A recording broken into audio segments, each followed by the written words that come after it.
on we'll go, through the wastelands, through the highways, and on we'll go.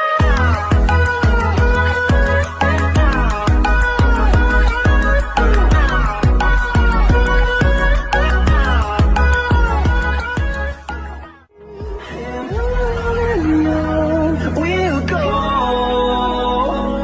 through the wastelands, through the highways, till my shadow turns to sun rays. And on we'll go, through the wastelands, through the highways, and The cave or the hole in the ground that he sees all the shiny stuff. When Walter Peck came down here and searched for gold and he did not find any, he was a little bit bummed out. How much did he spend? They didn't tell us that part. Yeah, I wish I knew. Back in the day, I'm assuming maybe like 300, maybe. I don't know. Giant ground sloth. Oh my God. Give me the spelling after. That's not like a real bear. It's a replica of a sloth, a prehistoric animal, almost like a dinosaur, but quite a while after the dinosaurs. So this is the original entrance that Walter Peck found, and you can take a look and notice that it looks like all the other domes that we've been looking up into, because that is essentially what it was before it became an entrance into the cavern. After Walter Peck realized that there is no gold down here, he shortly after began to sell entry into the cave for 25 cents. If you see that pulley rope right there, that is not a noose. It's kind of giving you an idea of kind of how they first got people in and out of the cavern.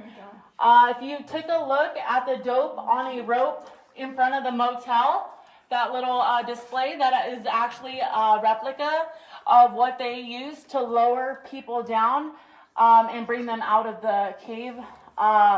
From the years of 1927 to 1936, they used the pulley rope method. He would send people down here with nothing but a candle for 25 cents. Yeah, crazy. So after 1927 to 1936 is when this 18-foot swinging bridge was installed. And this bridge actually connects to 3 15-foot ladders before reaching the surface. They wanted to create a more safe way to enter into the cave, and that's why they built this 18-foot swinging bridge. Walter is the man who was alive in 1927, and I think he was probably like a cowboy, and he actually discovered the hole that we're looking up into. Yeah. This bridge was actually built with leftover materials from the Hoover Dam. This bridge was the way of getting in and out of the cave from 1936 to 1962 when they got the original elevator installed. So it was a one-way in, a one-way out. After 1958, they began to realize that they were getting a lot of tourists coming by because Route 66. And they didn't want that much foot traffic on this bridge. So they decided to create a more circular tourist attraction here, and then they wanted to install the elevator. So what they did was they began construction over here in this area. We're going to make our way back to the front this way, and we will go visit the area where all the construction of the original entrance. We don't know when he fell in, but he probably fell in before the original entrance was closed and sealed, so sometime before 1962. He didn't preserve as well as the other bobcats. This is where all the construction began. In 1958, they drilled a 69-foot cement chute, which leads all the way up to the surface. They would mix cement at the surface, and then they would send it down this pipeline. It would land in this bucket, and then they filled their wheelbarrows up as they laid out the walkways, one wheelbarrow at a time. And that's why we have a lot of uneven flooring, because they were using wheelbarrows. It's still impressive. It is, huh? So during the 4-year construction project, as they were laying out the walkways, they also brought electricity down. Concrete went in that box. They installed all the railing. They blasted out all the tunnels, blasted out the elevator shaft, and installed the elevator.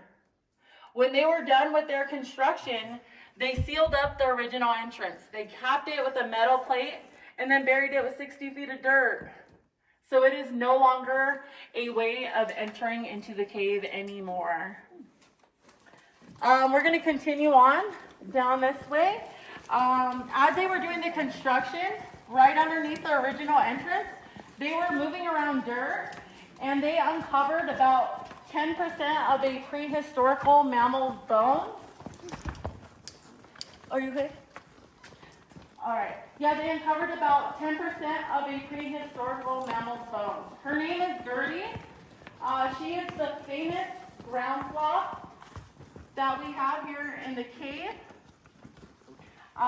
She's actually a Megalonyx jeffersoni ground sloth, and they gave her the name because they named her after President Jefferson.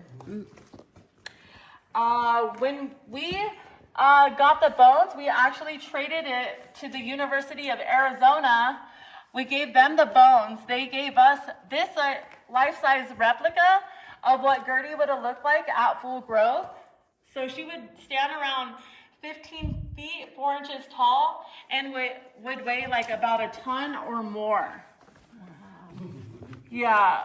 The University of Arizona did do a carbon dating on her bones. They dated her death to 36,000 years ago.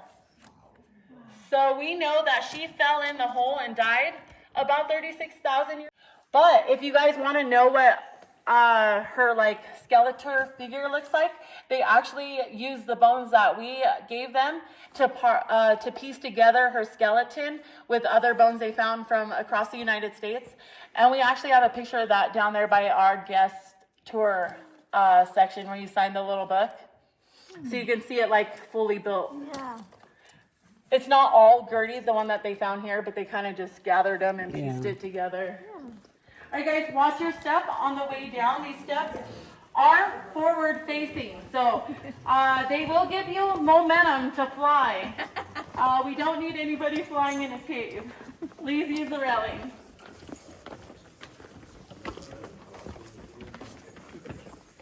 As we approach this set of wooden stairs, this is going to be the next point of interest. They were complete in 1957, right before paving out the walkways in 1958. We are very quickly about to descend 104 feet, so watch your step. Please use the railing. These are actually my favorite stairs because they are more uniform than other stairs. When you guys make your way down here, past this area, the turn, there's some low-hanging rock. Watch your head, watch your head. Hello.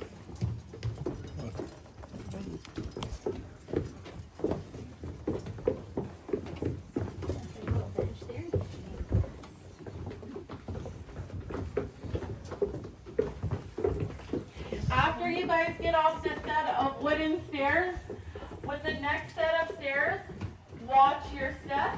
These are what I call the mystery steps. It's kind of a mystery how large the step is until you step it. So please use the railing.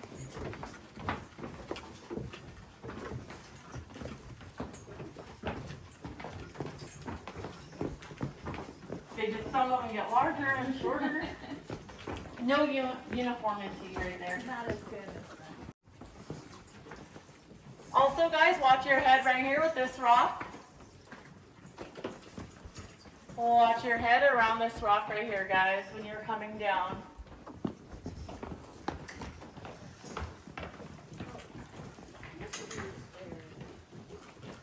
The mystery stairs. How do you guys like those? I really like them a lot. You like the mystery stairs? Yeah. Sometimes they catch me. Wait off a minute, balance. hon. Even, but the two stairs down here at the end, just watch your step.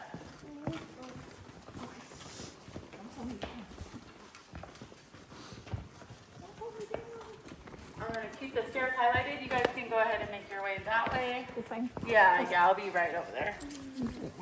You'll see another point of interest that we're gonna stop at along that way. I just want theater. We made the purchase of these seats in 2012 to bring down here in our historical cave. This is a little piece I like to call history and mystery because we purchased historical seats to bring down here in our already historical cave, hence the name History and History. They say famous people who could have sat in these seats are people like John Travolta, Frank Sinatra, Marilyn Monroe, and a few other famous people that I do not know. Everybody knows who they are. I really don't know who they are. But yeah, you guys can go ahead and take a little snapshot of that if you want to know how much they paid for the seats, or if you want to know, really, I guess it just tells you how much they paid for the seats and when they were purchased. But we don't really know if those famous people actually sat in the seats that we purchased. They're just saying that they could have possibly sat in the seats that we purchased.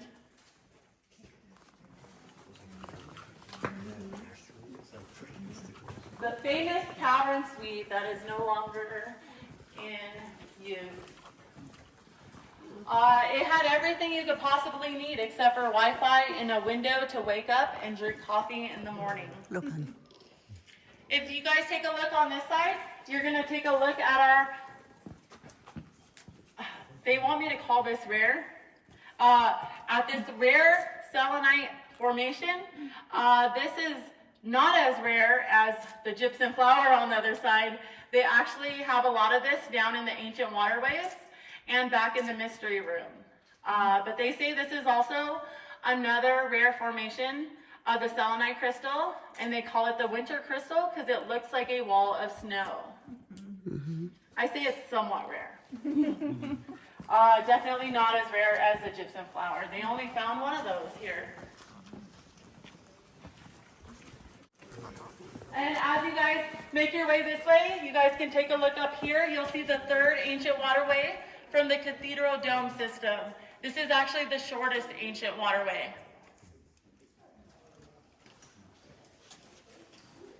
We're going to have our combo tours. Anybody with green bracelets, head up to the Crystal Restaurant. Thank you. Green bracelets this way.